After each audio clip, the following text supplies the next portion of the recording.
John Bolton served as US National Security Advisor during the first Trump presidency and US Ambassador to the United Nations under George W. Bush. He and Donald Trump fell out spectacularly with the publication of Ambassador Bolton's 2020 memoir, The Room Where It Happened. He has since been a persistent Trump critic. Welcome to DW, Ambassador. Is America winning its war in Iran? Well, I think there's little doubt that substantial damage has been done to the regime and the Revolutionary Guard. But to answer the question, you have to first be able to answer the question, what are Donald Trump's objectives? And I have to say at this point, I don't know what his objectives are. What I would be doing, if it were my choice, would be seeking regime change. I think he has failed to do a lot of things that are necessary to achieve regime change, but we have had a real impact and regime change is still possible. You're a lawyer. Does it bother you that this war is illegal? Well, it's not illegal. It's certainly not illegal under the American Constitution. It's not illegal as far as I'm concerned under international law. The UN Charter says self-defense is a legitimate excuse, or military action has to be authorized by the UN Security Council. There was no armed attack on the United States, and claims of preemptive self-defense have repeatedly been rejected by the International Court of Justice. So how is this legal? Well, the United States doesn't recognize the jurisdiction of the International Court of Justice because it's a travesty. And the UN Charter itself expressly recognizes a member nation's, and I'm quoting now, inherent right of individual and collective self-defense. Now, if a right is inherent, then surely it means that the country itself can make a determination when its security is threatened. And I feel confident, since that language in the Charter was written by American lawyers, that it means exactly that the United States is fully within its rights to do what it's doing now. There's nothing in international law that says you have to be attacked before you can respond. And indeed, in the George W. Bush administration, we explained very clearly why, faced with threats from weapons of mass destruction, that it was a legitimate exercise of our right of self-defense to attack preventively, whether there was an imminent threat or not. Is JD Vance the right person to lead negotiations with Iran? Indeed, should the US even be negotiating with Iran? Well, I think the negotiations are a waste of air. I think the regime at this point would promise a lot of things with no intention of carrying them out. But I think what the real problem for the U.S. at this stage is that the administration so obviously wants to get out of the conflict that it's signaling weakness to Iran, that's encouraging whoever's running the government in Tehran, and that's still very unclear, but encouraging them to hold out. Okay, so mixed messages then from the White House, a resolute, if somewhat damaged, Iran. Where does this war go next? Well, what we should do next is continue the blockade against Iran shipping any of its oil or gas out into international markets, but militarily make sure that we open the Strait of Hormuz to commercial traffic from the Gulf Arab states, which would get an enormous amount of oil back into international markets, lower oil prices, and benefit the economies. I think it's critical that after Iran's effort to close the strait, and by the way, if you care about international law, you'll know that what they're doing is a gross violation of international law.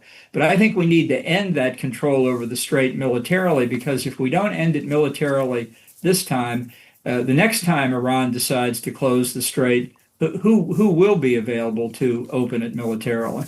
So even if you are able to try and open it militarily, will that be good enough for shipping owners to allow, and their insurers, to allow tanks to pass through the strait?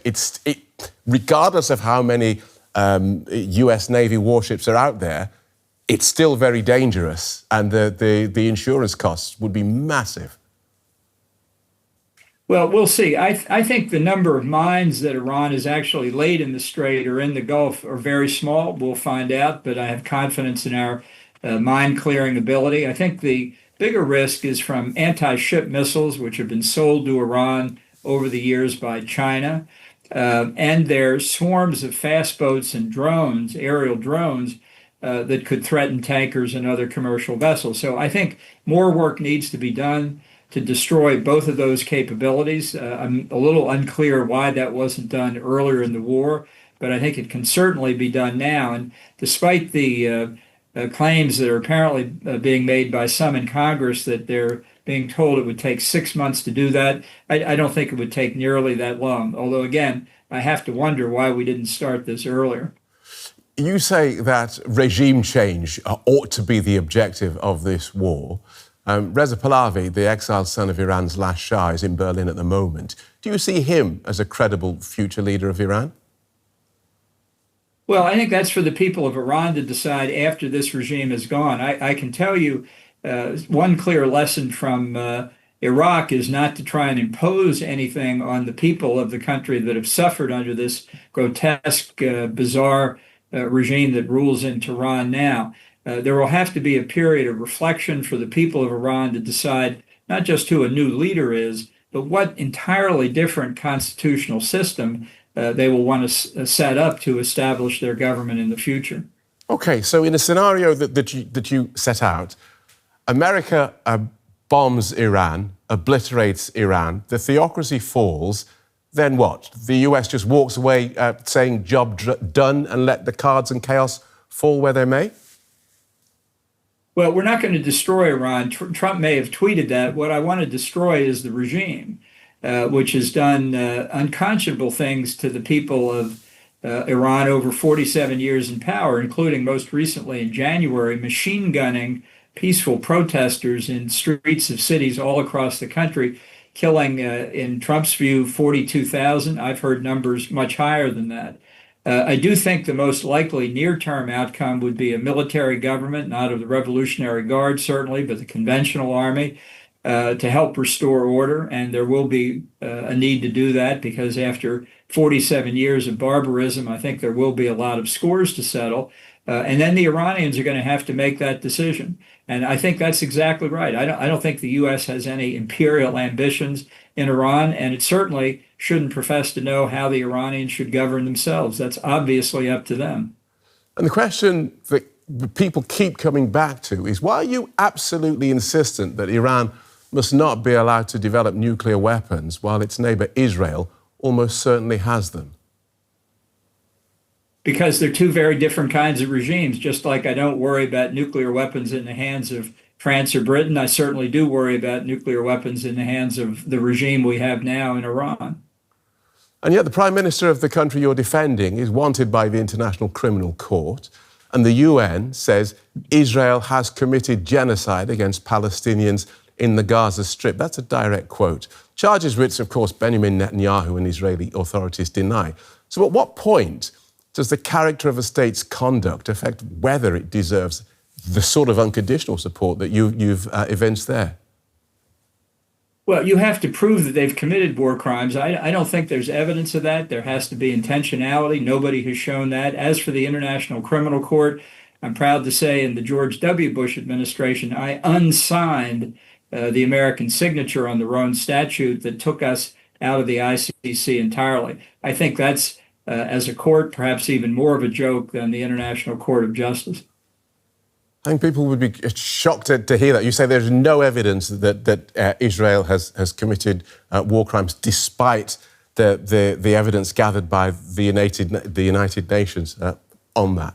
That seems Let's talk staggering. about what the laws of war permit. Let's talk about what the laws of war permit. As long as military targets are indeed the targets, the laws of war recognize there will be, in many cases, collateral civilian damage. And the question is whether that damage is proportional to the importance of the military target. You can't simply say a lot of people have been killed in the Gaza Strip, therefore there are war crimes, especially when many of those people might have been active Hamas supporters and workers. I'd like to conclude with your thoughts on the following statement. With the Iran war, and by his previous actions, including undermining NATO, claiming Canada, threatening to invade Greenland, personally insulting world leaders and threatening to destroy Iran's civilization and its civilian infrastructure, President Trump has lowered America's standing in the eyes of the world as well as its enemies. Just your thoughts on that. Well, you may have noticed I'm not a Trump supporter, and I don't support a lot of the things that you say he's done. I think people should recognize there's a difference between Donald Trump and America itself, and they should think of the long-term consequences of imputing Trump's actions to the rest of the country. Good talking to you. Thank you so much for joining us. John Bolton. Well, thanks for having me.